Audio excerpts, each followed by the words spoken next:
Ledger is a writing podcast and a crawlspace for you to die in and be reborn from. I'm your host, Austin Wilson, and today I'm chatting with author Brian Allen Carr about his newest book, Bad Foundations, which is out via Clash Books, and it's coming out just mere days away from the publication of this very episode. Go to Clash Books and buy Bad Foundations by Brian Allen Carr. It is a peek into the hidden and ignored world beneath the feet of some midwesterners, one that is literally supporting their entire lives. Its narrator is a man named Cook, and essentially you're going to open this book and meet a brand new coworker. Actually, it'll be coworkers, because Cook's life and his job are filled with a bunch of recognizable weirdos, friends, family, and work acquaintances alike. Brian and I get to talk about the importance of setting, and it's very important to Brian, so we talk about it for quite a bit. He's originally from Texas, but he lives in Indiana now. He also wrote a book called Opioid, Indiana, so we talk about that as well. We also get into one of Ledger's, regular discussions about genre, although in this case, we also talk about sharks that leap out of puddles, so make sure you listen for that part. We also talk about how Brian is literally currently working as a foundation inspector, like the protagonist of Bad Foundations, and also what happens when you win a big short story contest. Like, what's your life like before it? What's your life like after it? Brian happened to win the inaugural Texas Observer Short Story Contest in 2011, which, by the way, was judged by Larry McMurtry. And he got a letter from Larry. So what's a writer's life like before and after something like that? We talk about that as well. There's a lot of swearing, so if you're listening in public, wear headphones, as you should always do. So just heads up for the swearing. But anyway, it's a great chat. I had a ton of fun with Brian. It like all the ones that I love having conversation. It just felt like we were just chilling and talking about stuff that we liked. So ton of fun. Make sure you go to clashbooks.com and grab Bad Foundations. Swing by my website, alstonrwilson.com, to check out my writing. There's a list of my work there and free stuff that you can check out. There's a contact form. You can send me email. Let me know what you think about this episode and other episodes. And then check out Ledger on all the publishing platforms that's out there on Spotify, Apple, Google, all that stuff. Let me know what you think. I appreciate it. But for now, here's my chat with Brian Allen Carr. I mean, the big first thing that I was going to ask you is, how the hell did you end up in Indiana? Because I know you're from Texas. So my wife is from Franklin, Indiana. Okay, and so now that I'm thinking about it, there's two Franklin, Indianas. Oh, there's that. okay. There's three really. There's Franklin Township, where I live. Franklin Community, which is on the south side of Indy, but closer. And then Franklin, which is up near Anderson. I do go to Anderson a lot, but not that Franklin as much. Indiana's weird because they use a lot of the same names over and over again. There's a lot of Greens, Greensburg, Greenville, Greencastle. A lot of Browns, Brownsburg, Browntown. But so my wife was living in McAllen. She was previously married. She was down there with her husband. And we met down there. Dude, it's kind of funny. I've never told this story to anybody in this regard. But so I was married to a girl and she was married to a guy, and we all hung out and were buddies. And then at some point in time, we decided to swap spouses. So I'm married to, so my wife's ex-husband's wife is my ex-wife. But so the ex-wife and I, are both from South Texas. They are both from Franklin, Indiana. They were living down there. They live out in San Francisco. Well, no, they say San Francisco, but they live in a town called Sunnyvale. They live in Silicon Valley. Yeah. And we moved back up here about 6 years ago. So Rebecca and I have been together for about 20 years. And I think 12 years ago we moved up. Oh, no, I'm sorry. That's wrong. 6 years ago we moved up. But so we would always kind of come up here. We were both teachers. And so one summer we were like, fuck it, let's just move. Yeah. Yeah, I was born and raised here, and never lived in another state. Yeah. So I'm sure you can imagine I have a fraught relationship with the place, Yeah. but I don't know that I'll leave. Like I Hmm. do really like it here, Yeah. as much as I struggle with it sometimes. Hmm. I'm the same way with Texas. I think Yeah, most people have. Well, I don't know. I imagine most writers have a fairly fraught relationship with where they live. I mean, because you know, I don't know what that is, but like, if you even think about like James Joyce and Dubliners or what, I mean, there's actually, you ever seen that movie Orange County? yeah, Where he goes and he's like deciding he's gonna get, and the professor's like, bro, every writer hates where they live. dude, that seriously had a big impact on me when it came out, because Hmm. that I've always been obsessed with these things, and writing stories and stuff when I was a kid. But that was right around the time when I was like sort of Hmm. conceptualizing myself as somebody Yeah, who would do this, yeah. and seeing that. And let's talk about that relationship with where you're from, because your first book, it's called Sip, came out in 2017. Hmm. It's set in Texas. Hmm. You have other stuff that's set in Texas, and now you live in Indiana, and you wrote a book called Opioid Indiana. Bad Foundations, your book that, as of this recording, comes out in 6 days. Yeah, something like um, that. Yeah. but it's set in the Midwest. I think it mentions Ohio. I can't remember if it mentions Indiana specifically, but let's talk about how the world outside your front door, very specifically, can influence your work, and how it has. um, to me, I think it has to be the cornerstone of what you write about for a couple different reasons. So, I'm from South Texas. Probably the most well-known writer from down there is Gloria Anzaldúa. And that's not true. There's a couple different writers from down there. But there was always this idea with the writers from down there. They were extremely territorial about their place. They didn't like people coming and writing about their place. And realistically, that probably has a lot to do with the fact that William S. Burroughs was the first person who wrote about the Rio Grande Valley in a very broadly published book called Junkie. And he only really writes about the valley for about 8 pages. And it's beautiful writing, but he puts it down. He puts it down drastically. And so I'm kind of the opinion that you're not supposed to write about a place where you haven't lived. And I'm not even just sort of that opinion. I fucking hate when people do it. Like I'm to the detriment of my writing career.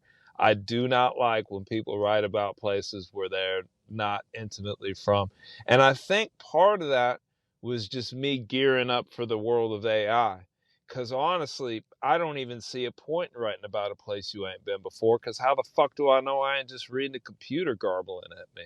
So I don't know. I think that everybody is supposed to discuss the place that they're in because it's the only place where you can actually touch your thoughts to the reality of that world. And so when I moved up here, I knew that I was going to not write as much about Texas because I was up here. But a first line of Opioid Indiana is I'm from Texas, but most of the story takes place in Indiana. And I did that very purposefully because something in my moral code says that if you're from a place, you get to write about it. And if you're not from that place, you can write about it once you're kind of from there, but you better fucking tell people that you're not fully from there. And I don't think that's a widely held belief, and I'm not sure that it's a belief that I should have, but but it's a belief that was instilled in me from the writers of my area. So it's there's a couple things that I get, I don't know, quasi hostile about in the literary world, and I think that class and geography and race to a certain extent, race too, but I'm a white dude, so it's weird, right? Yeah. You're supposed to be very, I don't know, man. I don't like the idea of taking other people's stories. Yeah. I just don't something, and again, I think it's because of those 8 pages in Junkie, where I love that book, dude. I fucking love that book. But at the same time, he calls the Rio Grande Valley. He says death hangs over the Rio Grande Valley like a fog, and then he just berates the place for fucking 8 pages, and it's beautiful writing, and it's spot on, but it can be hurtful. You know what I mean? And so this place I love very much. It's very different than where I'm from, and I like to talk about that in my writing. But I try to triangulate that, if that makes sense, because I don't own Indiana. You know, I'm not from the Midwest. Well, that's an interesting concept. Then the first line of Opioid, Indiana, being, "I'm from Texas, but this story takes place in Indiana." So are you carrying that with you into every book going forward? Are you burying your Texas? Right now I am. My next book that I'm kind of toying with doing right now is set again in Texas. It's about a character I've been working on in my head and heart for years and years. There's a very famous in Texas outlaw named Sally Skull. She was very well known for murdering her husbands. She was a horse trader. I had a story called the first Henley. Larry McMurtry gave me a Texas Observer Story Prize. It was the first Texas Observer Story Prize, and there was a little bit of Sally Skull in that story. And when Larry gave me the award, I knew that at some point in time I'd do a book about Sally. And so I think my next book's going to be about Texas, if I can do it. It's very hard. But my last two books for sure, it's very much like the discussion of the two places. There's a few pages in Bad Foundations that talk about South Texas, but it's like 2 pages. But yeah, I mean, I think more than anything though, it's just me having to reiterate for my own moral code that, like, I ain't trying to steal your place. I'm a fucking outsider here. Yeah. I mean, like, and I'm serious, like it's very important to me to enter every project like that, to be very mindful of geography. There's a couple of things in there that I want to touch on. Yeah. One of them being the voice, and specifically, so like for Opioid, Indiana, the main character is not Brian Allen Carr. No. And in Bad Foundations, it's not Brian Allen Carr. But I am so interested in the idea that your voice is still so much in there that you feel the need to say, I'm from Texas. Yeah, I mean, and I would say both of those characters are variations of myself. Yeah. Kind of. I mean, when I write first person, it's hard for me not to do that. Now, when I do it in short stories, it's not as hard. But in novel form, if I'm doing first person, it probably goes to that a little bit of OCD about I don't want to take anything from anybody. So a lot of my characters, especially the narrators, are kind of just me. But yeah, I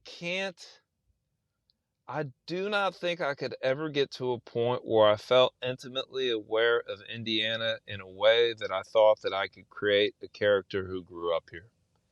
I know this place very well. I know a lot of people. I do not think I could ever be like, here's a first-person narrator who was born and raised in Indiana. And I don't think I want to. Yeah. Because I want somebody else to do that. Man, this is so interesting to me. I have, for the longest time, fought the idea that I had to set my stuff where I was from, and fought the idea that I should. That, which is hilarious because I have a poster of Indiana next to my head, but it's got cryptids on it, so it's weird still. No, I like it. But the idea of pushing Indiana away and not letting it encroach on my writing. But the most recent thing I started, I realized that it had to be set here. It had to be. Do you find on that project that you have that, not an ease, but a freeness? Like, do you find if you sit down to write about a character from somewhere else, it's harder, but that you're just giving yourself that task for whatever the reason might be? I'm not sure yet. Okay. I think the jury's still out because I get that. I'm still pretty early on, but that idea, like those things that you're saying, all make sense to me. And writers that I've read who are great about writing about where they're from, Jim Harrison, other people writing these things where I can feel the dirt they're talking about, and it's not mine. Mm-hmm. I don't know. I do know. It comes back to the thing we were talking about earlier about that fraught relationship. You know, as I grew up, I couldn't imagine continuing to live in this place, that I had to leave. Yeah. Well, and it's a pretty typical youth thing. Realistically, it's probably built into us through manifest destiny. In fact, right, Anglo-Americans are supposed to move the fuck out of their house ASAP and go the fuck away and maybe never see their parents again. You know, like it's kind of built into you.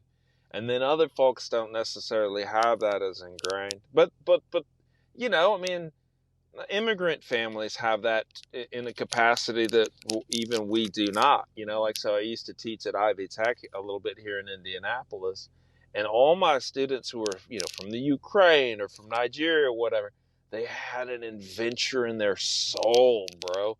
They were going, and Indiana wasn't their destination. They were going somewhere after that too. They had an adventure in their soul. I always had, it sounds like you had it too, that a little bit of it, not really an adventure, what would it be? Self-deprecation or like hypercriticalness. I'm very critical of my culture and my place. And the only way I can cure that is to leave. And that's real. And I do think that that's some weird extension of manifest destiny. That was, you know, cause like, right, if you're in America and your people have been here for 5 generations, go west, young man.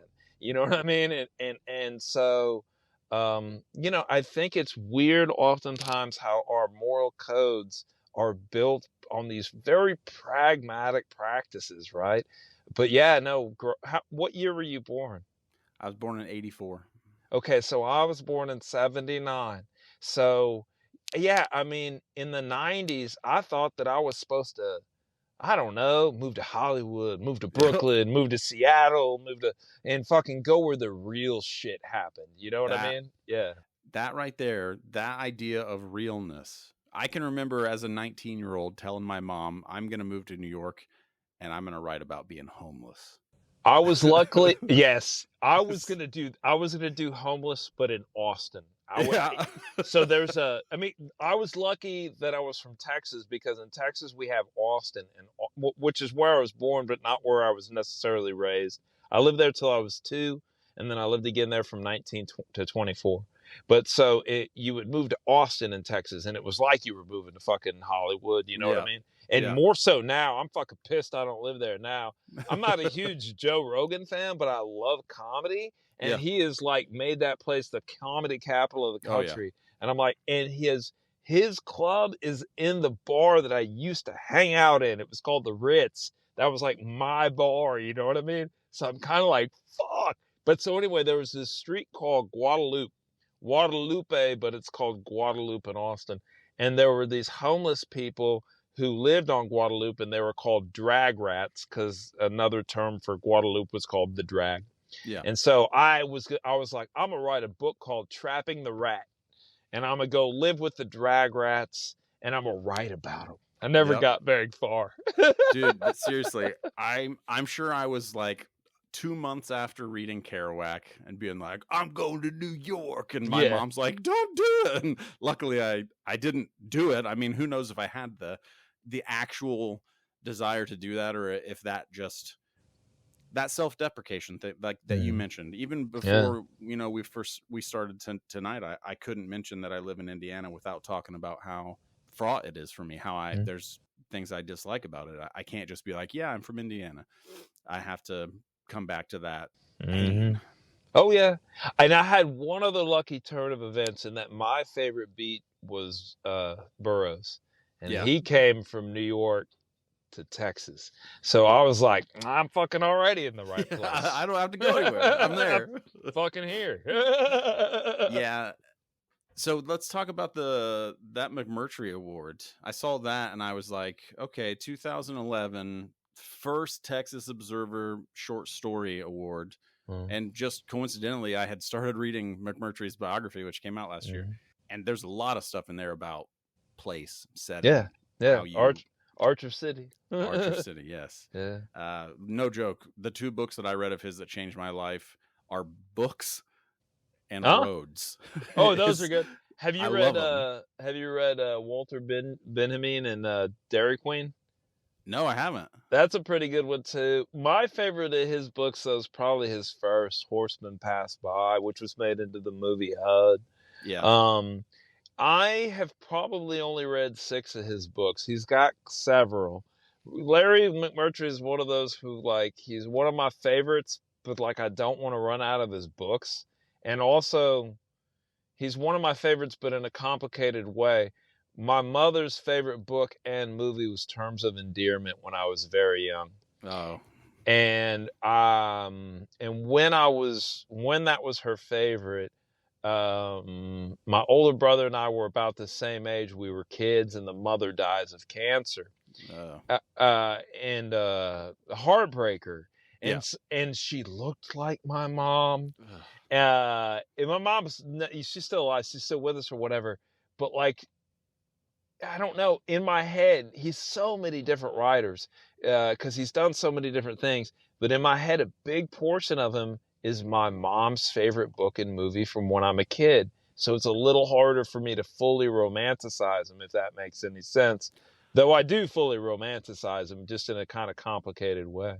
No, that makes sense. I mean, the first time I ever, this is not a one-to-one comparison, but it reminds me of hearing Fleetwood Mac growing up. Yes. Because my parents were huge Fleetwood Mac fans, and they would be listening to Fleetwood Mac, like, cleaning the house, and I'm like, this shit sucks. Yeah. And then I hit age, like, 25, and I'm like, this shit is great. Yeah. I have to figure out my own way into it. Yeah. No, I know. It's weird. It's like some things your parents own. And Yeah. you know what I mean? And you're like, that's mom's. But luckily, Larry was several different people. So probably then, too, I saw Lonesome Dove as a kid before I read the book. And so it gave me the ability to kind of like him in different ways. But yeah, and then, too, he was very much Mr. Texas. And so when I was young, I didn't want to be Mr. Texas. Not until I was like in my 20s did I even, like I said, I think my favorite writer who talked about Texas when I was a teenager was William S. Burroughs. Yeah. And Larry, he knew all the beats, but he wasn't no beatnik. He was really, really close with Ken Kesey, who was close with the beats, but Larry wasn't nearly as close with the beats. And so I didn't see him as cool or as cool. And now I do. Now I see him as way cooler than the beats. Now I see the beats as little boys. But but it takes time to age into the understanding of like the complexities of storytelling. When you're younger, you like stuff that's like, oh wow, that's cool. Edgy. You like shit that's edgy. And then as you get older, I still like edgy shit. Yeah. But I like some maudlin, saccharine, make me feel good shit. You know. Well, the edge, I think it ends up needing, I think, for me anyways, the older I get, the edge needs a little bit more embellishment around it. It can't just be the edge. I've got to have some other stuff that leads up to it or leads away from it. And it's got, you grow into it, or maybe not. Some people don't. No, yeah, I know plenty of mid-40 writers who are like, motherfucker, are you fucking 30, 12 years old? Like, what are, like, there's a lot of writers who are like, they're never going to grow up, man, and it is what it is. Yeah. There's something about that makes me kind of sad. Like, especially from like male writers. I talk about this a lot with my book club, because I'm in a book club with 3 women. It's literally just me and 3 women. And as you probably know, statistically, men barely read books. Like, that's Correct. not a thing. So then having male writers who have chops, who can write maudlin or saccharine or even not those things, just dramatic or emotional things, and tender maybe. Yeah. I think that's a good word. It kind of breaks my heart to see that stuff, and the idea that you wouldn't give in to emotion or the entire existence of human existence. Yeah. It's Some hard. some people just want to be cool, and Yeah. it's like, cool ain't that fucking cool though. You know what I mean? Like, I don't know. I mean, I I've been arrested several times. I've done all the drugs. I've done all that. But I can't I'm not a teenager forever. Right. Do you know what I mean? And Oh, yeah. and I'm not really, angry. And I would never go live in New York with like the literati people. I don't like them. No. They make me feel gross. So alt lit, I feel like was that kind of like, is kind of a parallel to the beats for us. And the only writer that I really like from that scene is Scott McClanahan. I mean, he's probably the closest thing I have to a literary big brother. He published my second little story collection on Holler Presents. And and in some ways I was always like, and there's other good writers in the alt-lit community, but like the more prominent ones, I was always like, why do you fucking hang out with those dudes, man? They're fucking children. And half of them still live at home and do drugs. So I'm glad you brought up alt lit. That was one of my questions because I was looking through your bibliography at stuff that you've published, and we'll get back to the McMurtry thing because I still want to talk about that short story win. But your Bad Foundations is coming out from Clash. You've got 2 books from Soho Press. You have 2 from a place called Lazy Fascist Press, which I was excited by that title or the name of that place. They did. That was run by this guy, Cameron Pierce. He's fixing to start another press. He put it to bed. But let me just tell you some of the writers that Cameron found or worked with early on in their careers. Stephen Graham Jones, Kevin Maloney, Scott McClanahan, Jeremy Robert Johnson. Who the fuck else? Me, Michael J. Seidlinger. But so I mean, he was fine. Like, Lazy Fascist to me is one of the best little presses that ever existed. It was up in Portland, and he worked with some just remarkable, talented people. One of the brightest young men I've ever known, considerably younger than me. But it was kind of in the bizarro world. It was kind of like this weird overlap. Oh, Sam Pink. He did Sam Pink's books, which are badass.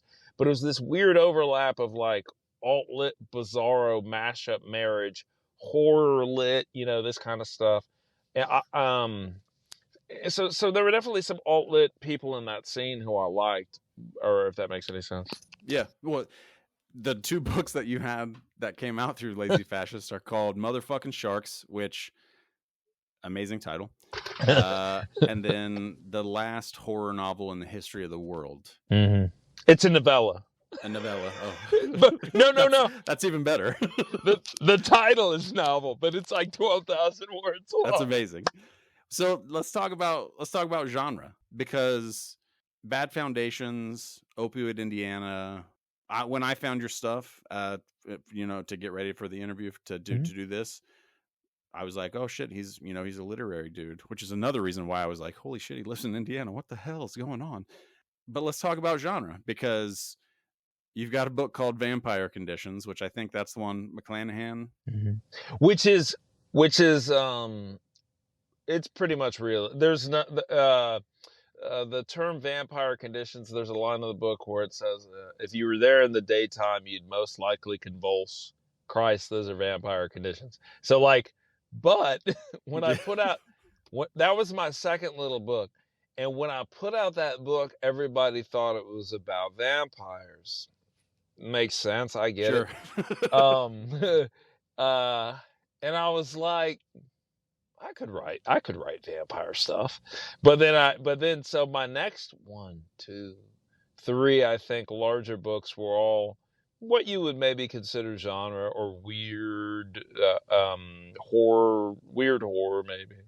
In those books, and I guess even in your later books, if genre affects the things that you're writing, because in Motherfucking Sharks come out of puddles. That's not not realistic. That's pretty straightforward genre.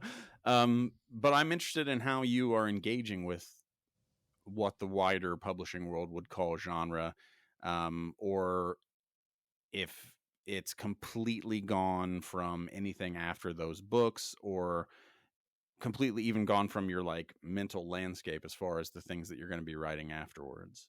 No, I would say the way I always saw genre, I think it actually stretches back to the initial beginnings of lit. My dad was a preacher. I love the Bible. That is a non-realistic book. Yeah. Okay? Very non-realistic book. Don Quixote is one of my favorite novels. It's kind of genre, dude. Uh, uh, Arabian Nights. Loved that book as a kid. That's fucking genre. So I never saw it as a commercial enterprise. I honestly saw it as reaching back to the initial origins of storytelling. The Odyssey, Beowulf. To me, it was like, okay. And then two, one of my favorite writers is Samuel Beckett. And so when I think about like Waiting for Godot, to me seems like sci-fi or like Twilight Zone. And so there's that play, The Rhinoceros. I can't remember that. Ionesco, maybe. So I always thought that what I was playing with wasn't really a kind of commercial genre, but it was this kind of magical, ancient literary tradition of symbology. I saw it as symbols. I still see everything as symbols or patterns. And so I didn't see it as, I, I didn't see it as tethered to anything but lit. I don't think I think of anything as tethered to anything but like artistic writing. I think all writing is artistic in a sort of way. And by artistic, I mean, I don't know what I mean exactly, but like, no, I'm serious. But like, Borges's favorite writer was H.G. Wells. Which is Okay, crazy. Yeah, that's awesome. but which is also Borges's favorite. He thought the Western was the greatest format of writing ever. The greatest of epics was the Western. So, and I had all these. I grew up in an area that was predominantly Latin American people, and a lot of the writers from the area were Hispanic people, and so Borges was a god. And if you look at like Juan Rulfo or Tomas Rivera, sort of these Mexican-American writers who wrote about my region of the country, there was always a little bit of magical realism in it. I mean, Gabriel Garcia Marquez took magical realism from kind of two places, Kafka and Juan Rulfo. And so to me, it was like the natural progression. It didn't occur to me that it was like something different. It was all, to me, I see it all as similar. And again, symbols. I think it's all just symbology, if that makes sense. Do you think that's the main engine of your storytelling? Symbols, patterns? Myth. Symbols and myth, yeah. Well, and I think a lot of it has to do with the fact that my dad was a preacher. And so what he would do as a preacher every Sunday, he would take a piece from the Bible. Most oftentimes it was not very realistic. And then he would have to read that out loud, explain it, and then use modern day stories to articulate the thesis of those biblical passages. And so to me, that's what you're supposed to do as a writer. You're supposed to use symbols that are mythical or universal or infinite. And then you're supposed to bounce that against modern day happenings and almost juxtapose them, smack them together. Ocean Vuong talks about it being proximity. He's from I'm guessing, a more Buddhist background. And so he likes to put things next to each other and let them, I don't know, affect each other, like gravity. I'm like, smash them together, smash those ideas together. And I think a lot of ways it's just me doing what my daddy did. It's just me being like my daddy. So let's talk about that then, especially with Bad Foundations, which for listeners, it's about a guy who's going into crawl spaces underneath houses, looking at foundations, hence the title. So are you engaging with that imagery and telling a story in a way that is, because I'm I would imagine our minds probably work at least somewhat similar to some Mhm. of these situations. So I'm immediately thinking of death and rebirth, into Mhm. the darkness, out Mhm. of the dirt, into the dirt, all those things.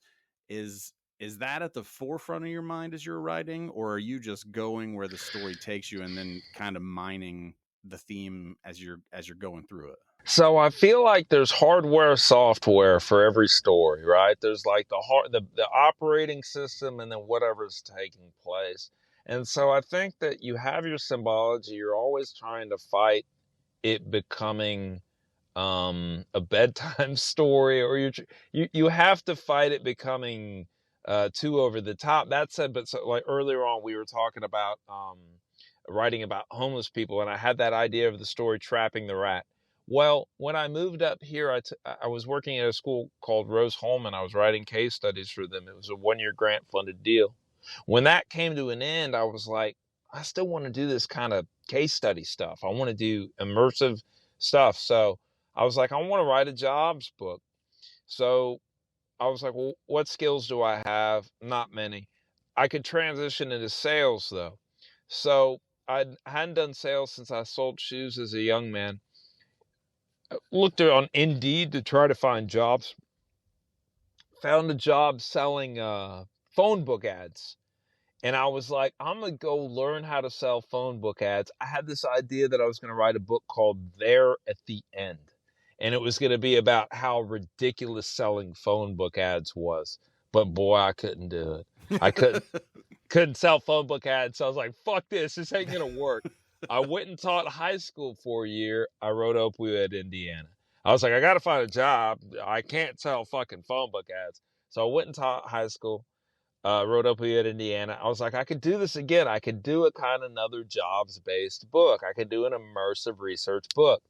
Went and sold cars for a year and a half. I wanted to write a book called Salesman, and I wanted it to look like this on the cover: Brian Allen Carr, down at the bottom, Salesman. I thought it'd be hysterical. So I was super good at selling cars, but I couldn't figure out a story that I wanted to tell. Like I started a few times, a lot of moving parts in selling cars, couldn't find the image that I wanted. And so I was like, and then the pandemic hit, and I felt weird about selling people cars because I was like, you need to go home, save your fucking money. We might all be dead in 3 weeks. Uh, so I left that, and then I found a foundation repair job, and because I was looking through Indeed, like what can I go fucking sell and maybe get a fucking weird book out of, and I saw an ad for working in a foundation repair place, and I was like, dude, that's a great concept. That's a great world. The metaphor is already there. So I was like, fuck it, I'll go do that. And so that I'm still doing it. I mean, I actually like doing it. The problem is that it's like my schedule's so good. I have so much freedom. I make more money doing this than I can do teaching college. So I'm like, God damn it, am I going to be trapped doing this? Um, I'm turning 45 this year. I told my wife I'm not doing foundation repair. This is 2024 is the last year I'll do it, and I'm hoping maybe not even to do it all of 24. I like it quite a bit. It's just that it's physically hard. Um, but yeah, so it was very much like it was by design. You know what I mean?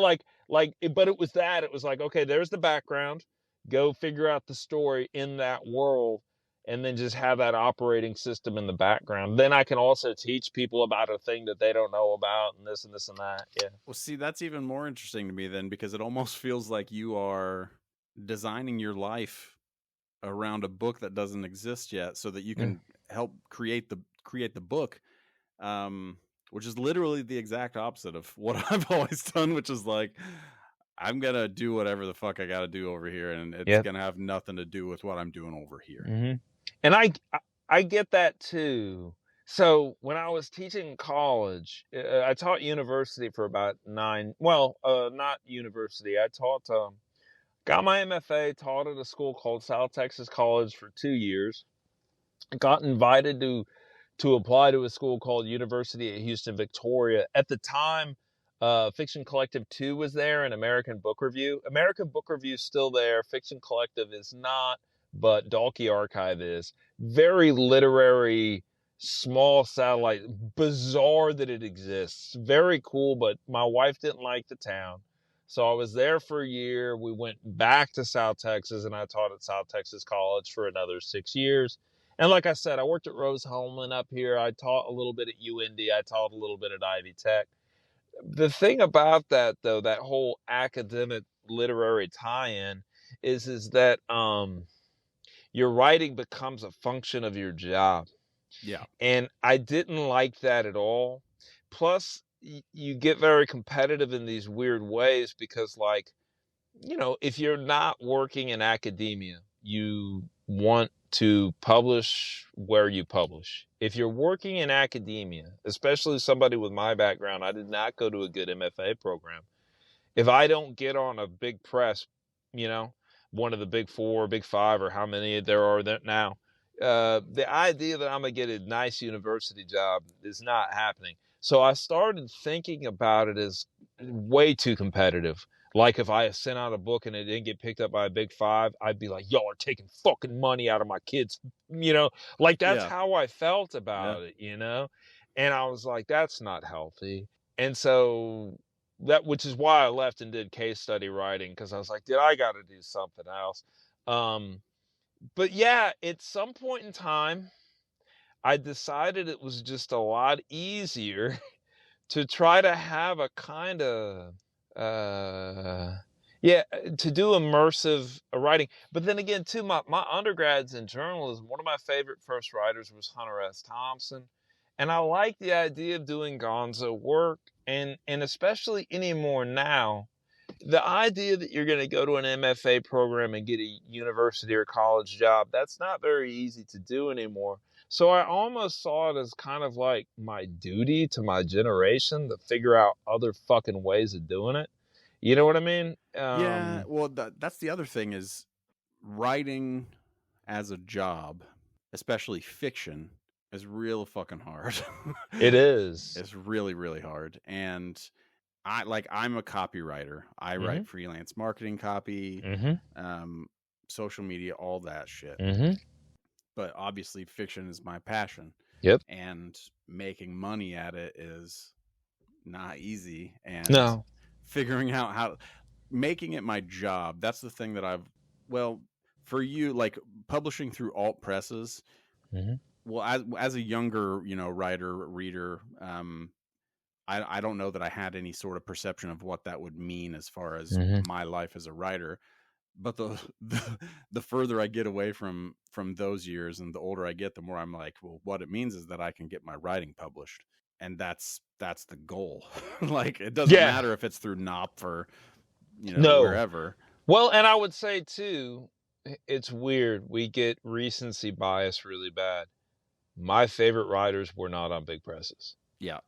I am so fortunate that one of my heroes is Jim Thompson. Yeah. Nobody fucking knew who he was when he died. And I was like, that's fine. I don't give a fuck. Yeah. But nowadays you're like, oh, everybody good's on a big press. Not really. Yeah. You get tricked we get tricked very easily by things like, what press you're on, who's your agent, how many followers do you have on Twitter? All these fucking stupid things that are ephemeral. Charles Bukowski was on a fucking itty bitty teeny tiny, and I know that nobody's supposed to like him anymore, but I'm sorry. Post Office and Ham on Rye are fucking badass books. Yeah. Is he an asshole? Yeah, but so is everybody I've ever met. Everybody I know's got somebody who wants them nearly dead. I mean, if you don't have an enemy in life, you're not doing it right. Humans are complex messes. We're giant messes. But I mean, think of like these huge writers from back in the day. Fucking Lolita came out on a nothing press. You know what I mean? Like, that's so your mention of recency bias, it makes me wonder if that's what I'm doing because now it's so much easier for me, because in Indiana, growing up, alt presses were not an easy thing for me to find. Now they are, but also now, like, $2 Radio is in Ohio. I could drive to their headquarters. Have you been? It's amazing. I have multiple times. I love it. It's awesome. Yeah.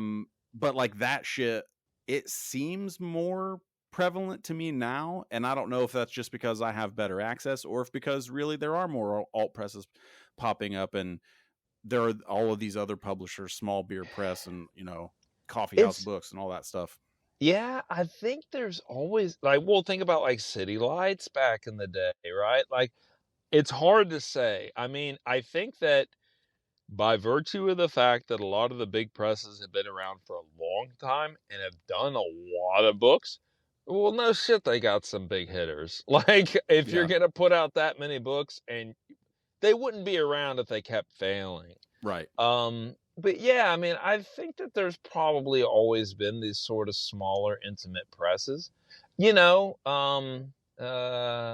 Isaac Newton's book came out on a small press because the big press that wanted to do it had spent all their money that year on a book about fucking fish.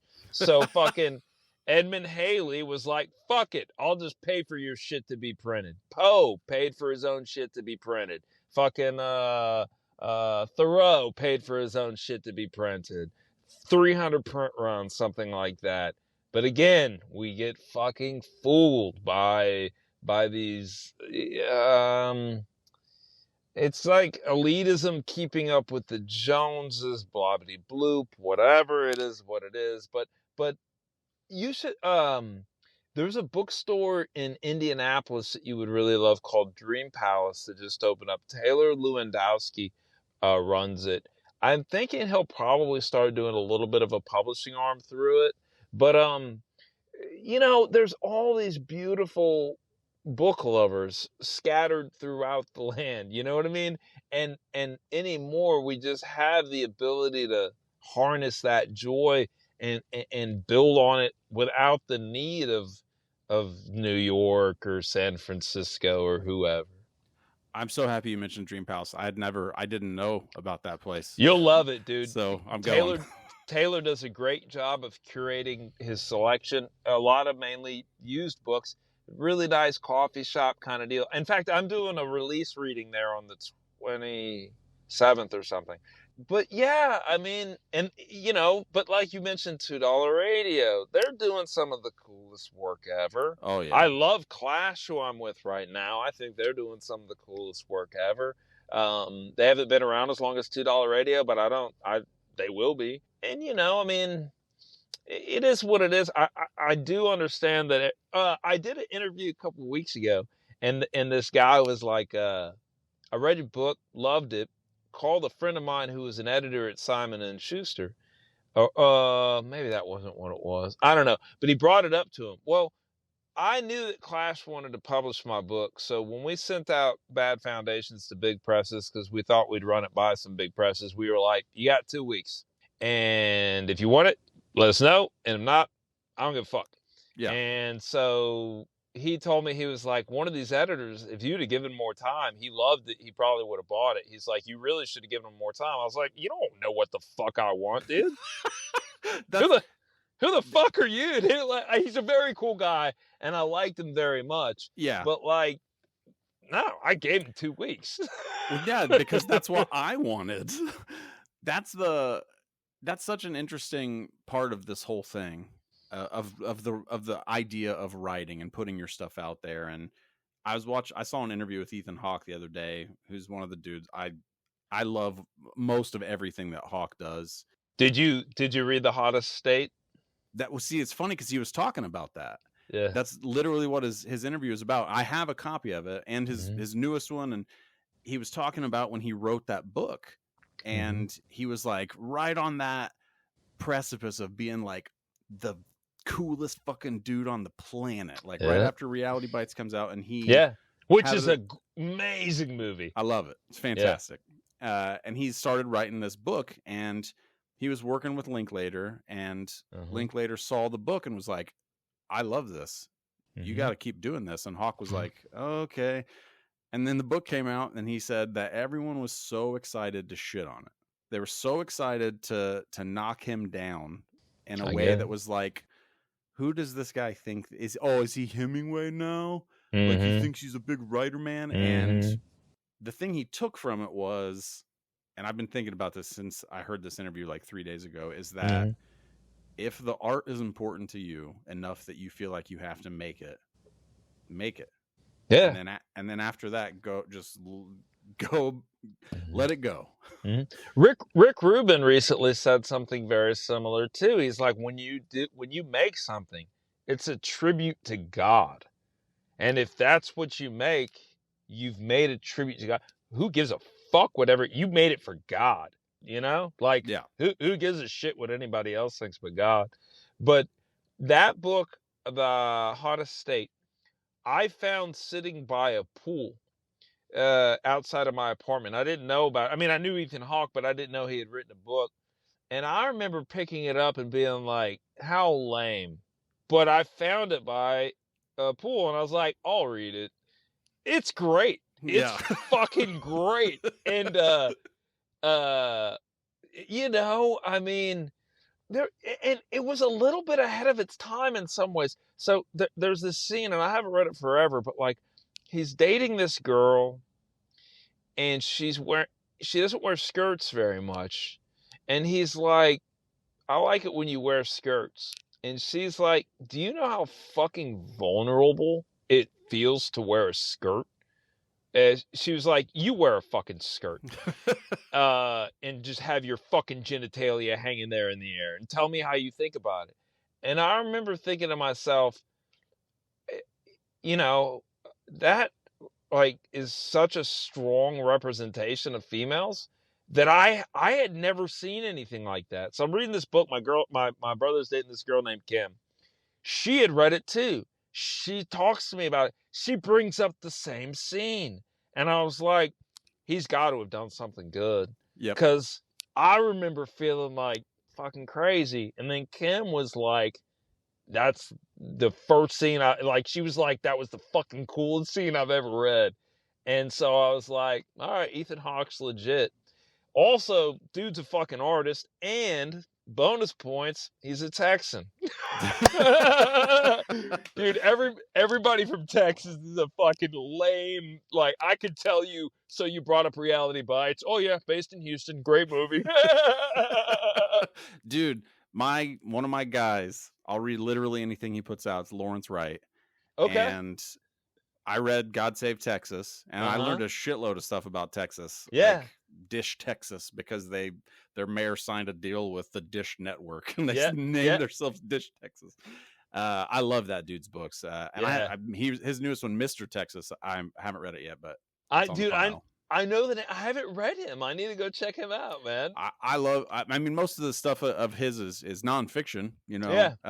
I read The Looming Towers first, which a lot of people read Going Clear first, since you know that was a big deal when it came out. Okay. I love his stuff so much. He's awesome. Dude, I know what I'm reading next. That's awesome. After this, I'm gonna grab my McClanahan and my Ethan Hawke and put it in a stack next to the bed. So, which McClanahans do you have?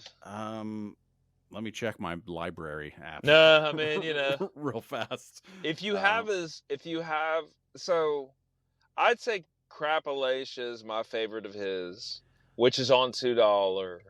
I read Crapalacia. Okay. The next one is Sarah book. Sarah book is, there's two in between that though. One is not is kind of not fully him, or at least it's a comic book about Daniel Johnston, and he wrote the text. But then he has another book called Hill William. You know, like Hillbilly, but Hill William. Hill William. That's very fun. Dude, I didn't know he did a comic book. Well, he did the words for it. He's a big Daniel Johnston fan. Another person with Texas ties. I'm so fucking lame. But yeah, he did the kind of I think the text for that. But I'll be honest with you, I haven't read that one. That's on $2 Radio too. Incantations of Daniel Johnston. Correct. Incantations of Daniel Johnston. But But I write comics is the reason why I was like, he did check a it out. comic? I'm sure it's good if Scott fucked with it. You know what I mean? Like, Yeah. but yeah, all Scott's stuff's good. Yeah.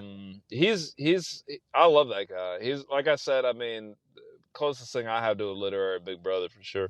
We're sort of getting close to wrapping up. I feel like we talked about everything but your work, and I feel bad, but No. I like that. There was a couple things I wanted to wrap up with. Yep, 100%.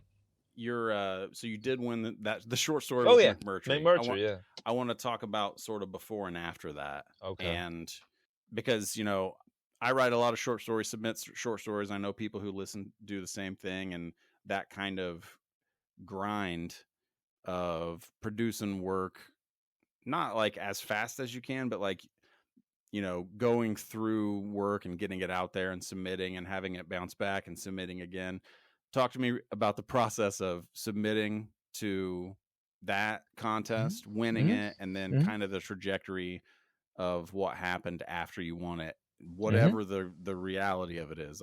I'm just so interested. Sure. So it was one of those where I wrote the story after hearing about the competition.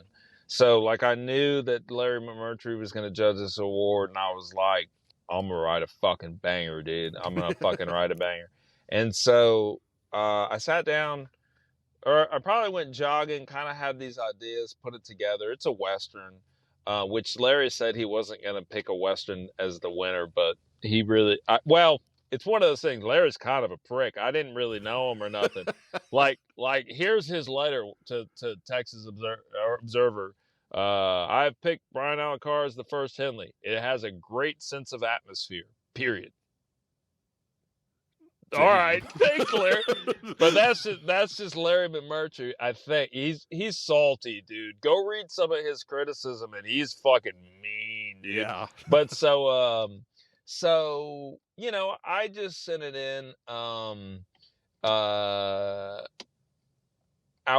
There were like 5 finalists. I ended up winning.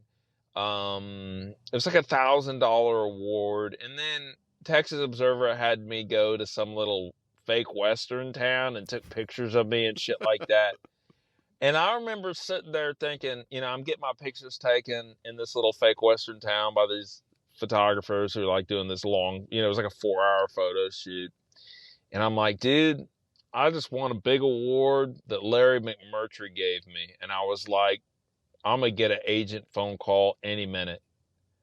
I didn't get shit. Yep. I didn't get nobody gave a fuck. And I got furious. I was like, motherfucker, Philip Roth gave me an award. There's no way an agent wouldn't fucking call me. And I was like, Larry McMurtry fucking Philip Roth compared to Larry, are you out of your mind? Larry McMurtry's a god next to that fucking turd. Yeah. And I was just like, okay, cool. I hate this industry. I was so angry. And then it took me several, but I will also say too, though, that probably opened up my idea of doing a little more genre work because it was a Western. And I do think that it opened up doors for me later on. But I did not I expected wholeheartedly somebody to reach out and be like, hey, we should do your short story collection. Well, that short story is in a Holler Presents collection. Scott McClanahan put that book out. We maybe sold 400 copies. You know what I mean? Yeah. And on Amazon and Amazon alone. And I remember thinking at the time, but luckily I was working with Scott, and I truly believe Scott's one of the better writers of the generation. So I was like, that's just as good, But it also made me realize, again, geography and class and stuff in this industry is insane. Because Larry McMurtry was one of the 5 best writers working at the time. And, I mean, he just was. 5 best living writers, I mean. Yeah. And it didn't matter. It didn't matter. And I can't imagine if Philip Roth or Thomas Pynchon or David Foster Wallace, I think was alive at the time, had given me an award it would have, I feel like that would have opened doors. And I remember just being like, no door, but also none of that I truly believe. But in 2011, Oh, sure. oh, bro. Yeah. Oh, sure, dude. Trust me. I've been in those positions too, and not that specific position. Yeah. No one has ever given me an award like that, but the idea of being like, why the fuck aren't you paying attention to this? And yes, yeah. And every writer has that even when shit goes good. Yeah. From my understanding, oh god damn it, Saul Bellow used to get sad every year because he couldn't win the fucking Nobel again. Imagine that. You can only get it once, so you're just like, fuck. All right, or you hear the stories about Philip Roth sitting by his phone, in Nobel Prize season, just like, why the fuck aren't they calling me? Where's So it is what is the thing George Saunders says? Success is the mountain that grows as you climb it. Nothing ever satiates. I've met so few writers who are like, I'm cool with where I'm at. Brian Evanson and Stephen Graham Jones are the two writers who I feel like I've met or talked to who are the most like, I got what I want. And neither one of them work exclusively in lit. Yeah. You know what I mean? I feel like you have to work in genre to have the kind of career that you want. Maybe. I think so. Yeah, I mean, Graham Jones, like, that dude is essentially on every shelf right now, He's one of the most visible, and he deserves to be. Great fucking guy, smart as shit, has read everything. Yeah. No, I mean, I've only met him once or twice. Once at a BazarCon we hung out because we had he had a book called Zombie Sharks with Metal Teeth on Lazy Fascist, and that same season I had Motherfucking Sharks. Motherfucking Sharks did better than Zombie Sharks with Metal Teeth. I'm sitting there thinking like, yeah, motherfucker, I'm on top of the world. Oh no, Steven, you're gonna be. No, that's like kind of my joke or not my joke, but that's what I like to tell writers that, like, bro, shit changes. Yep.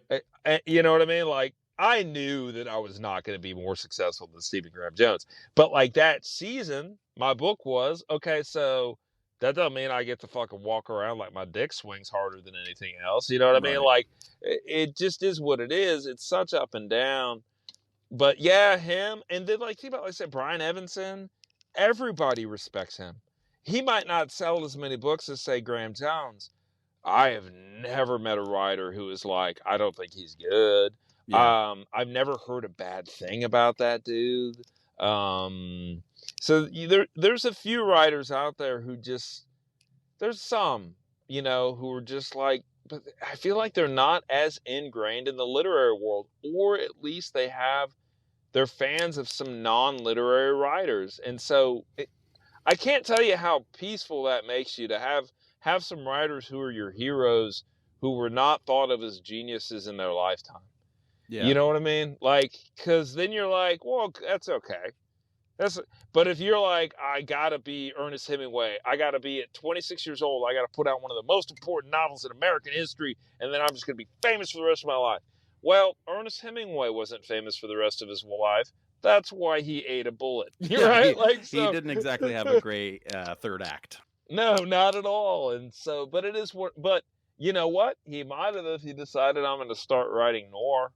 See, so that's the thing, dude. And I've talked about this so much, and listeners have probably heard it over and over again in most of my episodes. And one of my best friends and I talk about this all the time. And it's like, what am I going to do? Quit? You can't. But no. It's not even. You would if you could have, you would have already. Dude, that is almost literally what we say. Yeah. Like, if I was going to quit, I would have quit because I have been through those troughs, like the fucking dip in the thing where I'm like, nobody gave a shit. Yeah. And even when they do, they don't give a shit enough. Right. Like, they can't make you God, which is what sadly everybody kind of wants. Unfortunately, you won't in your lower moments, you know what I mean? Sure. In your lower moments, you're like, oh, I need to be satiated with attention. Yeah. But no, I mean, And I quit a lot too. What's that Mark Twain, quitting smoking is easy. I do it every day. Uh, I I tell my wife I'm quitting. She's like, okay, sure. Yeah. Right. I'm sure you are.